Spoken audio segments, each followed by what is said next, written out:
Hello students, welcome to my channel Binary Bytes. Today we will discuss one topic that is very important from your exam point of view, that is mainframe computer. Mainframe computer. This जो main frame computer है ये किसका type है आपका? जो हमारा size of computer है उसी का एक टाइप है. जैसे माइक्रो कंप्यूटर होता है, मिनी कंप्यूटर होता है, सुपर कंप्यूटर होता है, तो उसी का एक टाइप है that is mainframe computer and that is very important. Main frame computer basically क्या होते हैं, कहाँ यूज होते हैं, क्या इनकी एप्लीकेशंस हैं, क्या एडवांटेजेस हैं, क्या डिसएडवांटेजेस हैं, और today why are mainframe computers are used, what are the examples of mainframe computers, why are mainframe computers so important. Okay, तो बहुत सारे क्वेश्चंस हैं, तो आप इनको ध्यान से देखो. इस तरह का होता है मेन फ्रेम कंप्यूटर. ये इस तरह की रैक्स में इंस्टॉल होते हैं. इनके अंदर बहुत सारे सिस्टम्स लगे हुए हैं. ओके, बहुत सारे सिस्टम्स लगे हुए हैं इन रैक्स के अंदर, और उनमें आईओ प्रोसेसर होता है, इनपुट आउटपुट, जिसमें इसमें एक सबसे ज़्यादा खासियत है इन मेन फ्रेम कंप्यूटर्स की कि इसके अंदर ना आपके, जैसे मान लो सपोज करो कोई हार्डवेयर आपका खराब भी हो गया, कोई पार्ट खराब हो गया, तो आप इसको चेंज भी कर सकते हो. मतलब आपका सिस्टम चल रहा है लेकिन आप इसे चेंज कर सकते हो. तो मेन फ्रेम कंप्यूटर का ये एक बहुत ही बड़ा एडवांटेज है कि रनिंग प्रोसेस में भी अपग्रेड हो सकते हैं. ठीक है, तो इस टाइप के होते हैं मेन फ्रेम कंप्यूटर, और बड़े बड़े रूम्स में इनको इंस्टॉल किया जाता है. दी आईबीएम ही है इनकी सबसे फर्स्ट मैन्युफैक्चरिंग कंपनी जिन्होंने मेन फ्रेम कंप्यूटर्स को इंट्रोड्यूस किया था. तो first we come to the our topic that is agenda. What is our agenda today? What are the mainframe computers are? Next is their history. Now next are characteristics. Next is one is the what the applications of mainframe computer, or we discuss the characteristics also in this lecture. IBM ने ही इसे introduce किया है. तो now we come to the definition. What is mainframe computer? Mainframe computer basically it is a very large powerful computers designed for heavy duty high performance computing task. कहने का मतलब है कि ये बहुत ही ज़्यादा शक्तिशाली है, पावरफुल है, और हाई परफॉर्मेंस कंप्यूटिंग टास्क को सॉल्व करते हैं. मीन्स इन पे इतना ज़्यादा डेटाबेस होता है, इन पे इतनी कॉम्प्लेक्स ऑपरेशंस को परफॉर्म करते हैं. क्यों करते हैं परफॉर्म? क्योंकि हमारे पास बहुत सारा ट्रांजेक्शन होता है पर डे का. जैसे आपने ना, जिसने भी ये बैंकिंग सिस्टम यूज़ किया है, एटीएम कार्ड यूज़ किया है, इसका मतलब उसने मेन फ्रेम कंप्यूटर को यूज़ किया है. तो ये जैसे एक तरह का क्या है मेन फ्रेम कंप्यूटर? एक लार्ज पावरफुल कंप्यूटर है जो कि बहुत बड़ा होता है साइज में, और इसमें बहुत ही ज्यादा मात्रा में, बहुत ही ज्यादा अमाउंट में डेटा को स्टोर किया जाता है. उसे हम क्या कहते हैं? Main frame computer. क्यों मेन फ्रेम कंप्यूटर है ये? क्योंकि ये फ्रेम के अंदर है, और इसकी जो परफॉर्मेंस है वो मिनी कंप्यूटर और माइक्रो कंप्यूटर से बहुत ज़्यादा है. और इसमें अगर आपका ये क्वेश्चन आता है कि कौन सा डेटाबेस इसके अंदर हम यूज़ करते हैं, तो आपको ये हमेशा याद रखना है, सबसे ज़्यादा सुपर कंप्यूटर, माइक्रो, मिनी और मेन फ्रेम में सबसे ज़्यादा large database main frame computer का होता है. ठीक है, इतना क्लियर हो गया आपको? They are often used by large organisations for data processing, transaction processing and complex computation.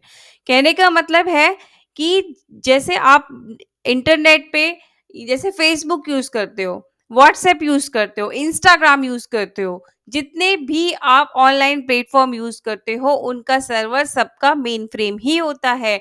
वहीं पे जाके आपका लार्ज अमाउंट में डेटा स्टोरेज होता है. इतनी बात क्लियर हो गई कि और बैंक में जितना इतने सारे यूजर्स यूज करते हैं बैंक को, एटीएम को, तो सारा जितना भी डेटाबेस है वो कहाँ पे रखा है उन यूजर्स का, वो मेन फ्रेम कंप्यूटर्स पे रखा है। और आप ऑनलाइन ट्रांजेक्शन साइमल्टेनियसली कर रहे हो तो आपको वो जितना भी आपको, जब भी आपको मनी ट्रांसफर करना है, क्रेडिट कार्ड ट्रांसफर करना से कुछ करना है, कोई भी ऑनलाइन ट्रांजेक्शन करनी है, वो आपकी मेन फ्रेम कंप्यूटर से ही होती है।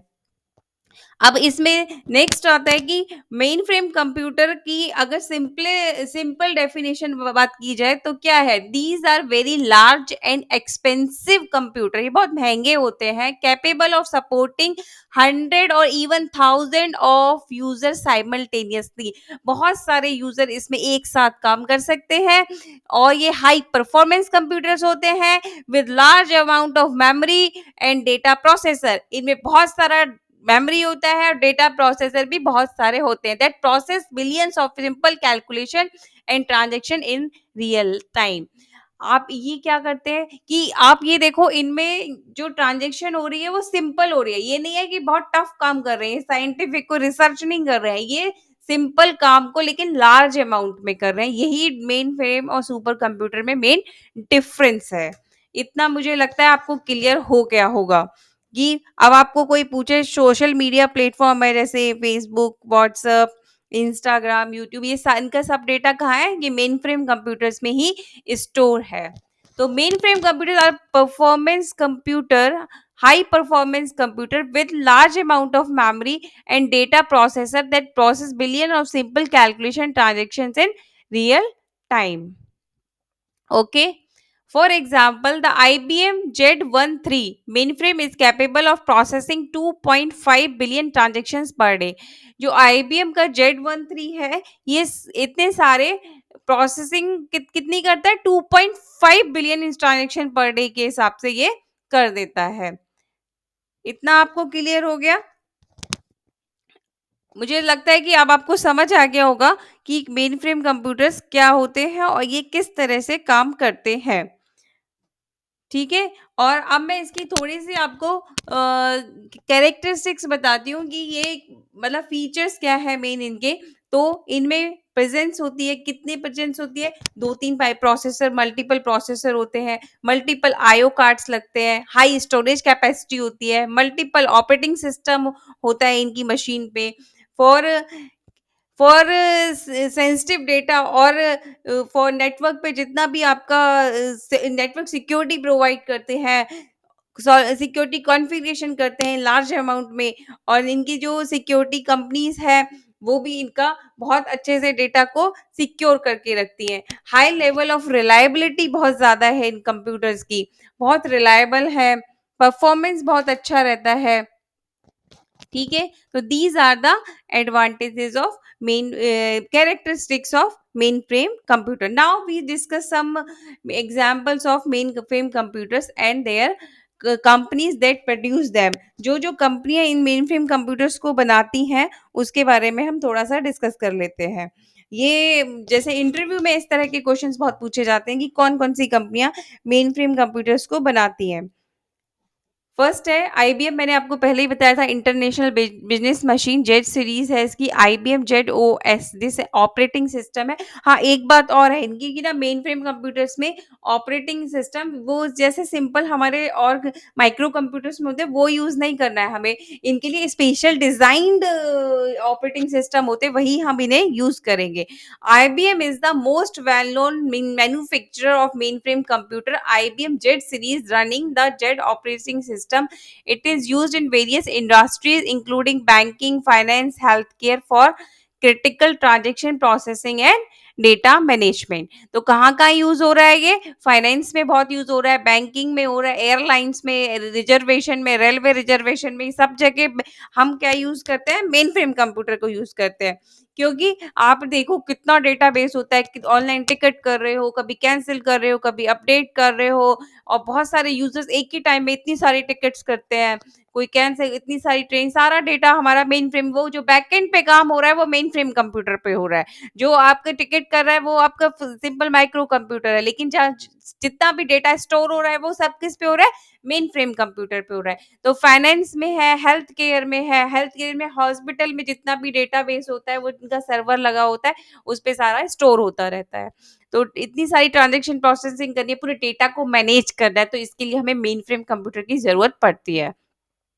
Unisys second one is the Unisys ClearPath है। ये किसके लिए है, गवर्नमेंट की ट्रांसपोर्टेशन की, लॉजिस्टिक की कंपनी के लिए है। Fujitsu GS20 series, ये all are the versions of mainframe computers.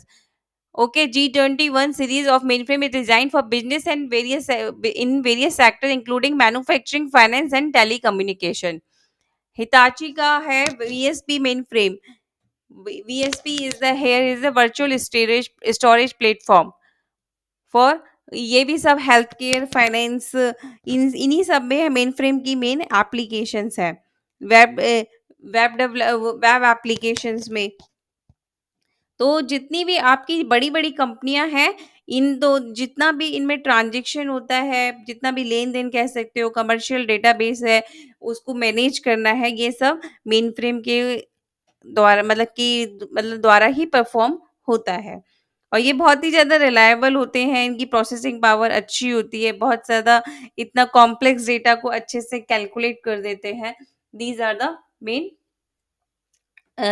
characteristic of mainframe computers. Now, next is some more companies of mainframe computers. Some what are these? These are the some mainframe. As first one is NEC Express 5800AX. What is this NEC? This is the company. This is National Electrical Code Company. ये भी manufacture करती है main frame computers को, किस industries में, telecommunication के लिए, manufacturing के लिए, फाइनेंस के लिए। HP हावा पैकेट सबने ही आपने सुना होगा। ये भी सब कंपनियां हैं जो कि मेन फ्रेम कंप्यूटर्स को मैन्युफैक्चर करती है, जो कि मिशन कंट्रोल, क्रिटिकल एप्लीकेशन के लिए, फाइनेंशियल ट्रांजैक्शन के लिए एंड टेलीकम्युनिकेशन के लिए। ओरेकल है, ओरेकल की सीरीज भी आती है, जो कि ओरेकल सॉफ्टवेयर हार्डवेयर टेक्नोलॉजी को यूज करती है। तो ये सब आपकी कंपनियां हैं, इसमें आप कौन कौन से नाम बता सकते हो, ओरेकल का बता सकते हो, HP का बता सकते हो, NEC का बता सकते हो, लेकिन जो मेन है वो IBM ही है, ये भी इसकी सब कंपनीज है। ओके स्टूडेंट्स, नाउ आपको ये क्लियर हो गया होगा कि मेन फ्रेम कंप्यूटर्स क्या होते हैं, मतलब कि आपके एक सेंट्रलाइज्ड में, एक सेंटर में कंप्यूटर है, उससे बहुत सारे और आपके माइक्रो कंप्यूटर्स कनेक्टेड है। Now what are the features of mainframe computer? Features कह लो, कैरेक्टरिस्टिक्स कह लो, all are the same things, या आप इनकी फीचर्स, एप्लीकेशन, मेन फ्रेम की कैरेक्टरिस्टिक, क्या इनकी मतलब विशेषता है, वो हम देखेंगे अब। First is the high processing power, मैंने आपको पहले ही बताया, these are capable of handling million of instructions per second. और MIPS means million of instructions per second, ये सॉल्व करते हैं। This power is essential for processing vast volume of data and supporting multiple users and application concurrently. कहने का मतलब है, concurrently एक साथ मल्टीपल यूजर है और एक साथ बहुत सारी एप्लीकेशन रन हो रही है, तो उनको कंकरेंट प्रोसेस करके मेन फ्रेम कंप्यूटर सॉल्व करते हैं। Next is the large memory, मैंने आपको बताया है कि इनका डेटाबेस होता है वो बहुत ही ज्यादा लार्ज होता है, ठीक है। Now is the reliability, reliability का मतलब है कि ये बहुत सारी जो कॉम्प्लेक्स कॉम्प्लेक्स एप्लीकेशंस हैं उनको बहुत ही इजी वे में सॉल्व कर देते हैं, तो इनकी processing power is very good, processing power अच्छी है तो ये कॉम्प्लेक्स डेटा को सॉल्व कर देते हैं। Mainframes are engineer for maximum reliability and availability, और ये अवेलेबल भी होते हैं, कभी ये नहीं है कि आपका कभी देखा आपने, कभी बैंक में आप कितने ट्रांजेक्शन करते हो तो उनका सिस्टम रुक गया या नहीं हुआ, नहीं होता, क्योंकि उनका हम मैंने मैं आपको पहले ही बताया था कि हम इनका हार्डवेयर चेंज कर देते हैं। आपके सिस्टम में ये प्लेस है, तो आप हार्डवेयर चेंज कर सकते हो। बीच में ही कोई यूनिट खराब हुई है, उसको इनका इंजीनियर आएगा, वो सारी प्रॉब्लम को सॉल्व कर देगा। Next is the scalability. Scalability मतलब highly scalable, both vertically and horizontally, मतलब कि आप इसमें मैंने बताया ना, कोई भी आप अलग से इसके अंदर किसी रैक के अंदर आप इनका डिवाइस इंसर्ट कर सकते हो। Adding more resources to a single system, बहुत सारे रिसोर्सेज ऐड कर सकते हो, हॉरिजॉन्टली भी कर सकते हो और दोनों एक साथ भी कर सकते हो। तो क्या कौन कौन सी हो गई? Large memory, reliability, availability, scalability, और कौन सी थी? High processing power. Next is the virtualization.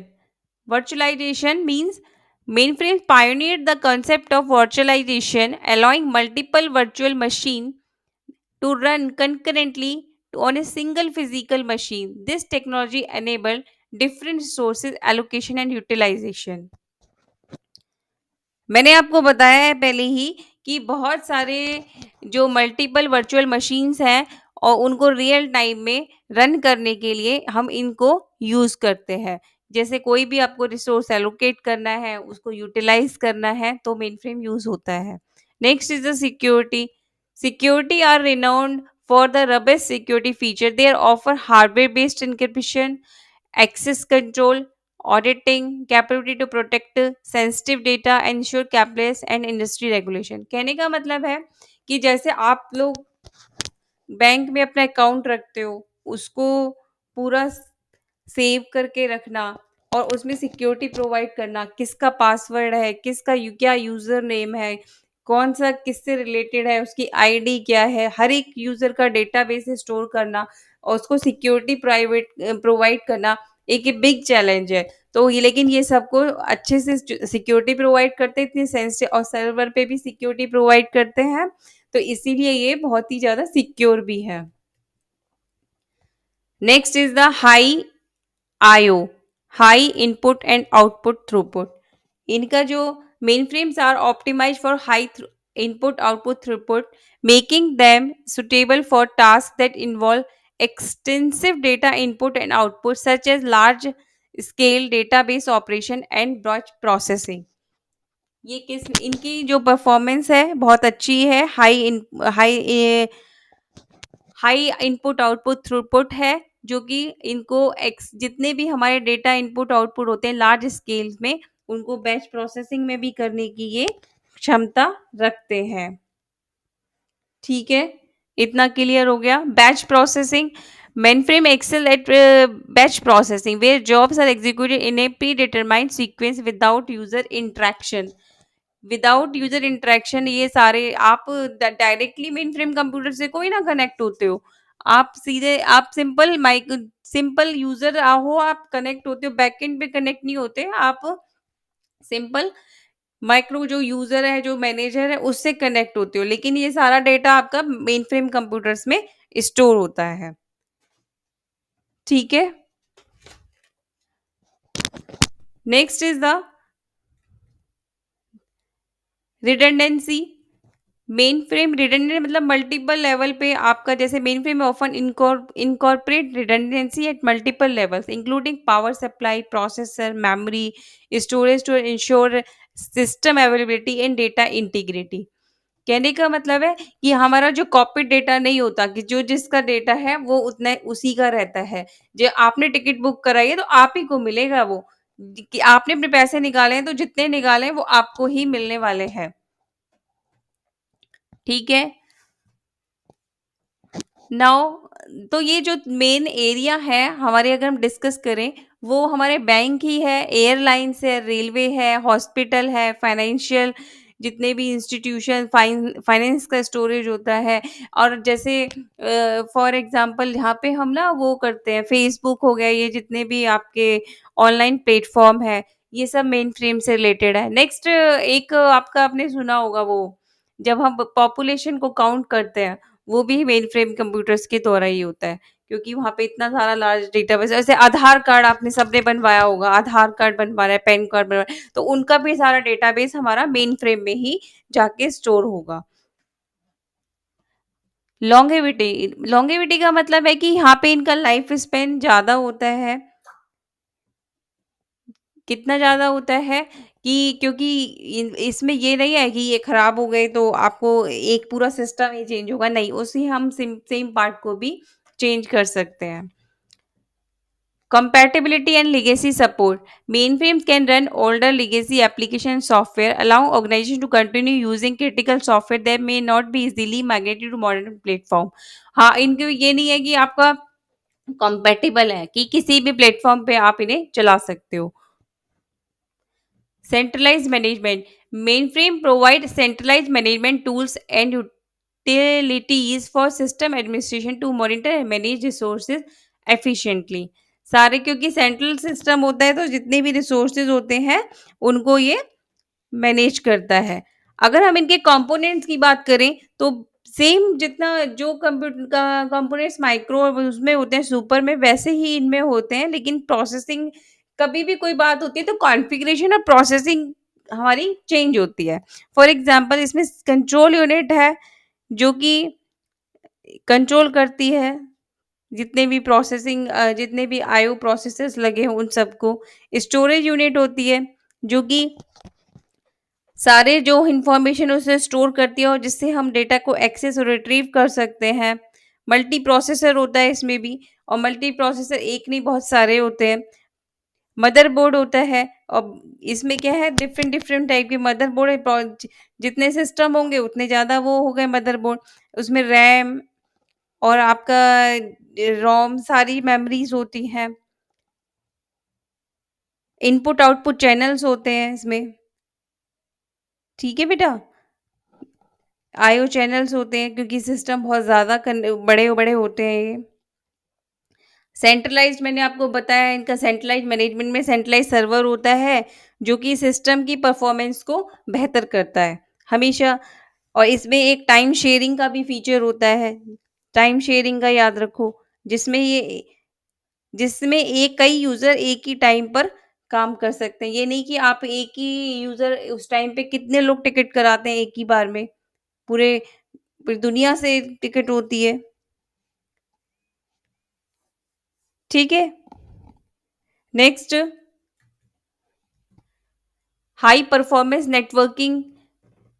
High performance networking का मतलब है कि नेटवर्किंग कैपेबिलिटीज़ है। दूसरे हम नेटवर्क से कनेक्ट हो जाते हैं। जैसे एक स्टेट से दूसरी स्टेट, तीसरी स्टेट, मल्टीपल आप स्टेट्स को कनेक्ट कर सकते हो। ये पूरे फिर सेंट्रल सिस्टम पे कनेक्ट हो जाते हैं। Mainframe are equipped with high performance networking capability, enabling them to handle large volumes of network traffic and connect to various peripherals and devices. Next is the cost effective. They are cost of mainframe वैसे तो बहुत ज़्यादा high होती है, लेकिन per transaction और calculation हो जाती है क्योंकि डिस्ट्रीब्यूटेड सिस्टम होते हैं तो आपको तो नहीं इतना पड़ेगा costly. Next is the mainframe continues to be relevant in industry where high performance, reliability and security are permanent. They are commonly used in sectors such as finance, healthcare. कौन कौन से सेक्टर्स में, बार बार आपको एक ही बात बता रही हूँ, फाइनेंस में, हेल्थ केयर में, गवर्नमेंट में, लार्ज स्केल एंटरप्राइज में, जहाँ पे क्रिटिकल ट्रांजेक्शन्स होती है, मैनेज करना होता है मैं लार्ज अमाउंट ऑफ डेटा को, वहाँ पे हम मेन फ्रेम कंप्यूटर्स को यूज करते हैं। ठीक है, इतना क्लियर हो गया। अगर इसमें से आप थोड़ा-सा 8-10 भी कैरेक्टरिस्टिक मैंने बहुत सारी बता दी हैं आपको, आप थोड़ी-सी 8-10 भी याद रहेंगी आपको तो आप कर लोगे। जैसे रिलायबिलिटी है, अवेलेबिलिटी है, नेट सिक्योरिटी है, सेंट्रलाइज़ सर्वर है, हाई प्रोसेसिंग पावर है। इसमें से 6-7 भी आप याद करके अपने एग्जाम में लिख सकते हो। नेक्स्ट है क्या, हिस्ट्री है। हिस्ट्री मैंने वैसे तो इन पे वर्क पहले से ही हो रहा था लेकिन 1950s में बहुत ज़्यादा स्टार्ट हो गया था और बेसिकली 1970s और 65 के अराउंड ही आए हैं। और इसमें मैंने आपको पहले ही बताया आईबीएम ही मेन इनको इंट्रोड्यूस किया, आईबीएम सिस्टम स्लैश 360 इसको इंट्रोड्यूस किया है। ओके, इतना याद रख लेना। और परफॉर्मेंसेस की बात करें तो ये मैंने बताया कि लार्ज वॉल्यूम ऑफ डेटा को क्विकली करते हैं, बहुत स्पीड इनकी क्विक करने की काम को ना बहुत क्विकली काम करने की क्षमता बहुत ज़्यादा है। They can handle million of instructions per second, making them ideal for financial institution and airlines. Banking and finance में यूज करते हैं, बिलियंस ऑफ फाइनेंशियल ट्रांजेक्शन ना डेली होते हैं। हेल्थ केयर में होता है, पेशेंट का रिकॉर्ड करना है, उसे सिक्योर करना है, उसमें कितना कहाँ पे उसकी कोई प्रॉब्लम है, वो सारा डेटाबेस मैनेज बनाना है। एयरलाइंस में चाहिए कि एयरलाइन में मैनेज रिजर्वेशन करना है, टिकटिंग एंड फ्लाइट, ऐसे ही रेलवेज में हो गया आपका सेम। अब आज की बात करें तो मॉडर्न मेन फ्रेम टेक्नोलॉजी है। मॉडर्न मेन फ्रेम टेक्नोलॉजी में हमारे नए नए ऑपरेटिंग सिस्टम भी आ गए हैं इनको बनाने के लिए। अब लेकिन अगर हम इसकी चैलेंजेस की बात करें कि डिसएडवांटेजेस क्या है, तो डिसएडवांटेजेस मैं आपको बता देती हूँ। Installation cost are high because the hardware and the software used in the mainframe computer makes it expensive. बहुत महंगे पड़ते हैं क्योंकि हार्डवेयर भी महंगा है, सॉफ्टवेयर भी महंगा है, ऑपरेटिंग इसका और जो स्टाफ है वो भी ट्रेंड स्टाफ होता है, तो वो भी कॉस्टली है। ट्रेन्ड स्टाफ तो सेकंड डिसएडवांटेज है कि आपकी trained staffs are needed to run the system. हमें एक ट्रेन्ड स्टाफ की जरूरत होगी। Third one is the mainframe computer take more space as compare to regular computer. ये बहुत ज्यादा हाई, क्योंकि ये सब प्रोफेशनली यूज होते हैं, तो ये बहुत ज्यादा हाई हाई परफॉर्मेंस कंप्यूटर होते हैं, तो इनके लिए हमें स्पेस भी बहुत ज़्यादा चाहिए होता है। Maintenance computer cost is too high, maintenance इनका बहुत महंगा रहता है। लेकिन और next is the cooling system, they require cooling system. इनको आप प्रॉपर एसी में ही रख सकते हैं, आप इनको वैसे यूज़ नहीं कर सकते। तो ये आपका समझ इतना समझ आ गया। तो आपको ये हमारी डिसएडवांटेजेस है। तो कुछ हमारा एडवांटेजेज है, जैसे फॉर एग्जांपल बहुत जल्दी से हाई, जितनी भी कैरेक्टरिस्टिक थी वो सारी एडवांटेज ही है उसकी। ठीक है बेटा। और इनको इंस्टॉल करना इजी तो नहीं होता, लेकिन फिर भी किया तो जाता ही है, इतना सारा इजी तो कर ही दिया है अब।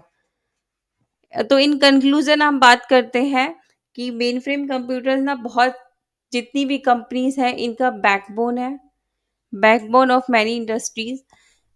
और इनका जो reliability, scalability, performance make them Indus, मतलब इनका बहुत ज़्यादा यूज़ है। ठीक है। और इसकी बहुत सारी एप्लीकेशंस हैं, तो मैंने आपको ये बता ही दिया है। आईबीएम के मैंने जो आपको बताया, आईबीएम 370, आईबीएम की S series 390, IBM 4381, IBM system Z13, IBM Z enterprise system, IBM system Z110, IBM system Z9, ये हिताची का Z800। ये सारे क्या हैं, इसके टाइप्स हैं, एग्जाम्पल्स हैं। अगर कोई पूछे तो थोड़े से आईबीएम के बता देना, हिताची का बता देना। ठीक है। तो इतना ही आज के लेक्चर में, इतना ही कंक्लूजन यही है मेरा कि इसे अच्छे से पढ़ो। मेन फ्रेम कंप्यूटर क्या है, एप्लीकेशंस क्या है, क्या करेक्टरिस्टिक है, फीचर्स है, कहाँ यूज होते हैं। आई थिंक आपको क्लियर हो गया होगा कि मेन फ्रेम किस तरह से, इस तरह से दिखते हैं ये मेन फ्रेम कंप्यूटर्स हैं सारे।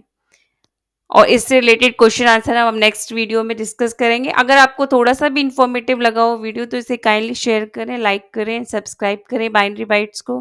Thank you childrens, thank you.